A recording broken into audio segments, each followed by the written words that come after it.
Walk into any Air Force base in America and ask someone what an F-22 Raptor costs. They will say $143 million. That number rolls off the tongue like it has been rehearsed, and it has been, because that is the number the Air Force uses when the subject comes up in public. It is printed in official documents, it is cited in congressional hearings, and it shows up in every news article ever written about the Raptor. $143 million. Clean and simple. Well, that's completely wrong. And nobody is lying to you. That is the strange part. The number is technically accurate in the narrowest possible sense, but the actual cost of the F-22, when you go looking for what America really spent, what the aircraft really demands to keep flying, and what the true price tag works out to per jet, the number that comes back is so different from $143 million that it reframes the entire story of this aircraft. Now try asking the same question about the J-20. What does China's stealth fighter cost? Go looking for that number and something interesting happens. You can find plenty of estimates, but no confirmed figure at all. Western estimates range from $110 million to $250 million, depending on who you ask, what methodology they use, and how much they think China is hiding in its defense budget. The real figure exists somewhere inside a classified accounting system in Beijing, and it is not coming out anytime soon. Two of the most important military aircraft ever built, one with a number everyone quotes and almost nobody has actually thought about, the other with no reliable number at all. And the truth behind both of them, when you actually dig into it, is genuinely one of the strangest stories in modern defense spending. That is what this video is. Stay with me, because the real numbers, when they come out, are not what anyone expects. Now here's a challenge for you. If you think you already know what these jets cost, drop your number in the comments right now. Let's see how close you are. The $143 million lie, and what the F-22 actually cost America. To understand why $143 million is the wrong number, you need to understand how the defense industry counts. When the Air Force quotes a flyaway cost, it is telling you the price of physically manufacturing one aircraft, which includes the airframe, the engines, the avionics, and the seat. That is what $143 million represents. What it does not represent is everything that happened before that aircraft existed. And in the F-22's case, what happened before is where most of the money went. The Advanced Tactical Fighter Program, which eventually became the F-22, started in 1981. For the better part of a decade, Lockheed and Boeing competed to design an aircraft that could dominate Soviet air defenses over Europe. They wanted an aircraft with stealth, supercruise, extreme maneuverability, and avionics that had never been built before. The technology required to meet those requirements did not exist in 1981.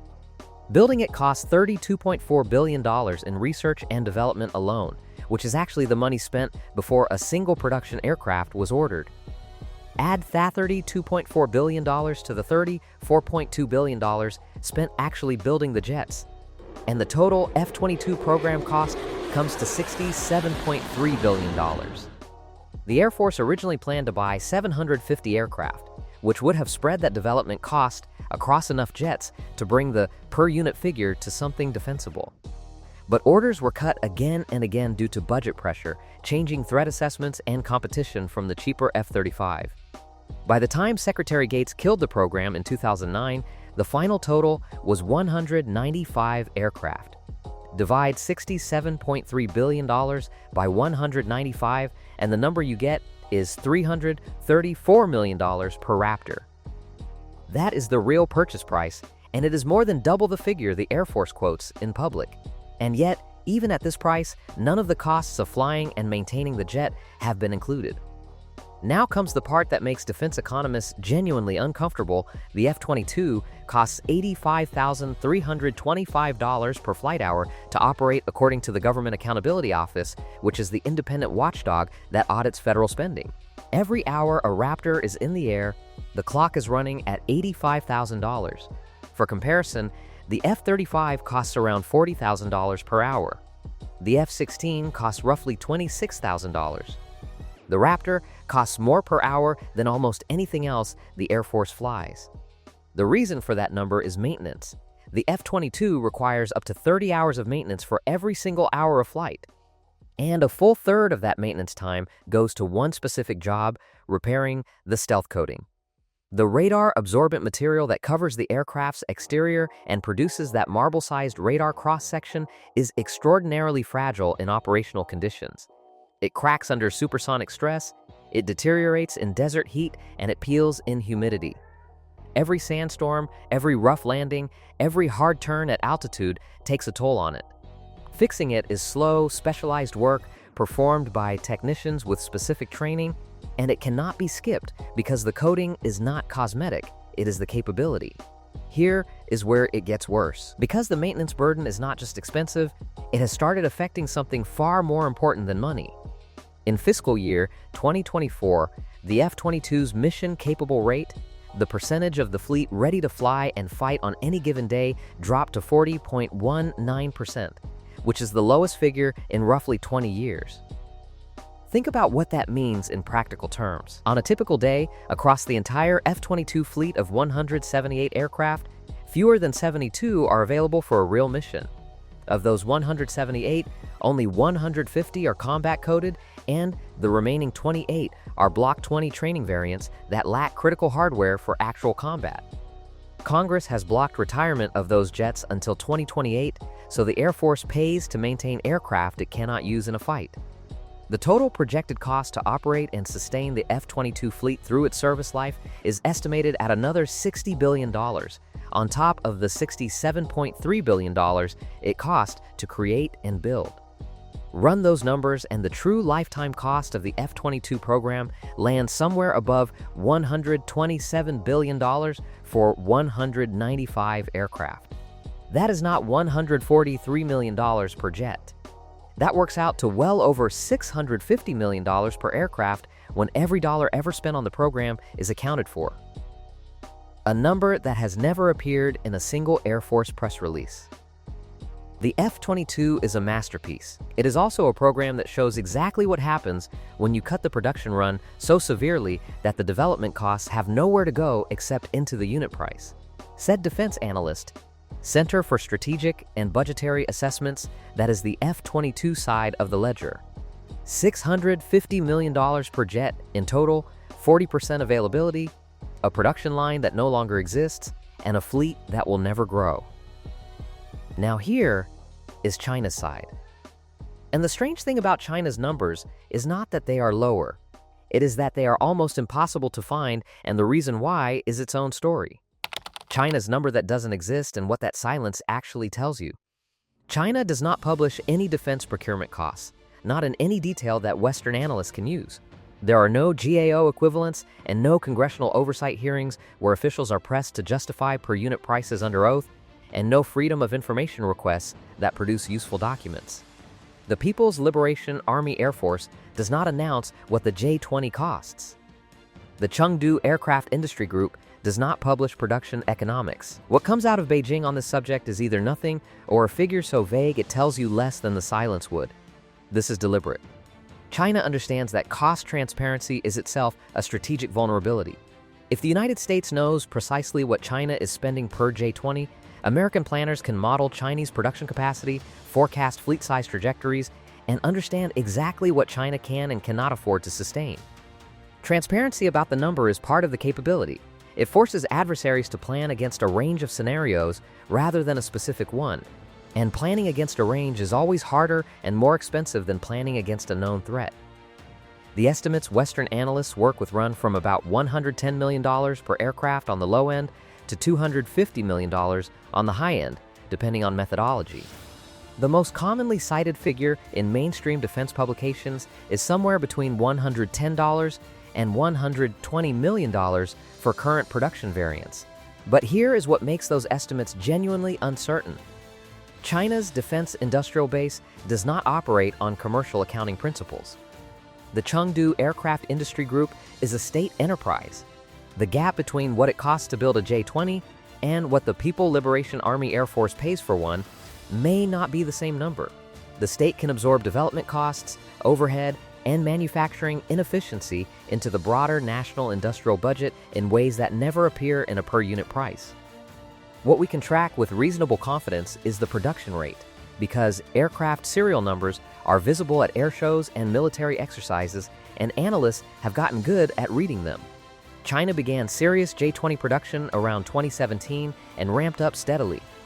By 2020, there were roughly 50 operational aircraft.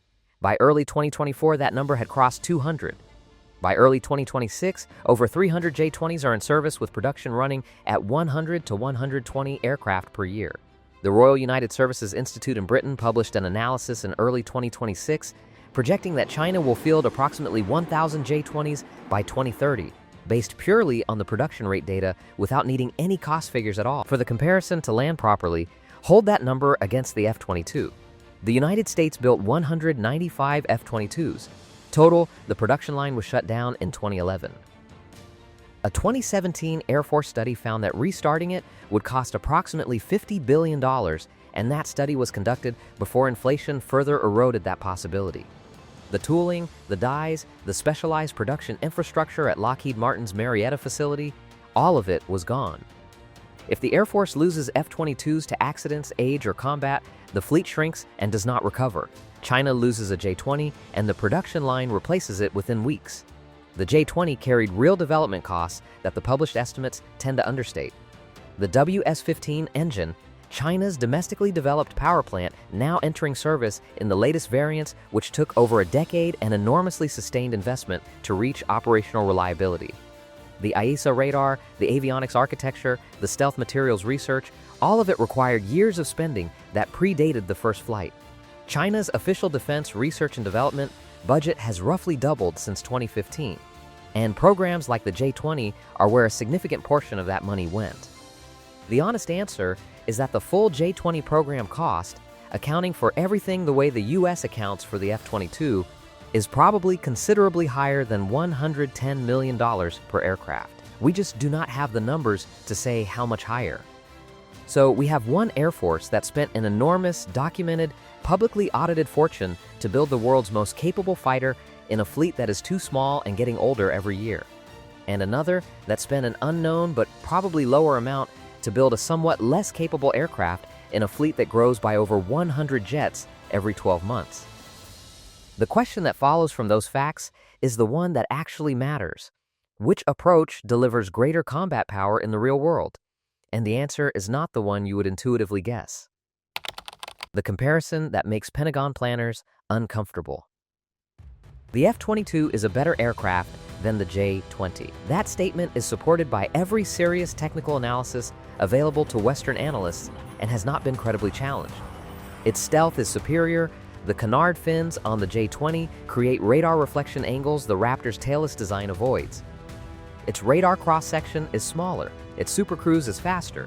Its integrated avionics were generational when it entered service and remained competitive after upgrades. In a one-on-one, within visual range engagement where both pilots are equally skilled, the F-22 is the overwhelming favorite. But one-on-one engagements are not how wars are fought. And this is where the cost comparison stops being an accounting exercise and starts being a strategic problem. There is a concept in military planning called exchange ratio, which means how many of your aircraft an adversary needs to lose for every one of yours they shoot down to come out ahead. If China fields 1,000 J-20s and America fields 150 combat-ready F-22s, the exchange ratio the F-22 needs to maintain to win that maths starts becoming unrealistic. The Raptor would need to win every single engagement with no losses, no attrition, and no degraded conditions. History does not offer many examples of that happening in any air war. The 40% mission-capable rate makes this worse.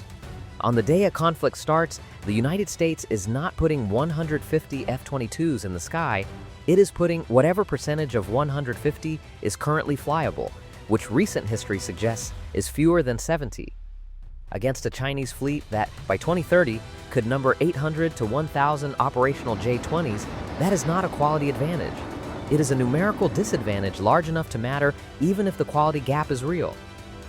China's theory of the case, and this is also explicit in People Liberation Army Air Force doctrine, is not to out-dogfight the F-22. It is to present so many threats across so many axes that American air power cannot concentrate its superiority where it matters. In simple words, this means flood the zone with enough J-20s, layer them with long-range air-to-air missiles that engage before visual range, combine them with ground-based air defense systems and electronic warfare assets, and the individual excellence of the F-22 becomes less decisive than the aggregate problem it faces. This is a theory that $110 million production jets support much better than $650 million ones. The Air Force understands this. The F-47 program is not a response to the J-20 being a better aircraft. It is a response to the realization that the F-22 model, where you pour every available dollar into the single most capable possible platform in a small fleet, has a ceiling that China's production strategy is approaching from below. The F-47 is designed to work differently, paired with AI drone wingmen that multiply combat presence without the cost of a crewed aircraft for every platform in the fight. The question that the program is trying to answer is whether quality plus mass, achieved through manned-unmanned teaming, can outcompete quantity-focused production in the way quality alone increasingly cannot. The F-47 is America's attempt to find a better answer before a great war arrives. Whether it succeeds is the most important procurement question in military aviation right now. Drop your take below. If you were advising the Pentagon today, knowing everything this video covered, what would you change about how America has approached this competition? Because there are people inside the Air Force asking exactly that question, and they do not all agree on the answer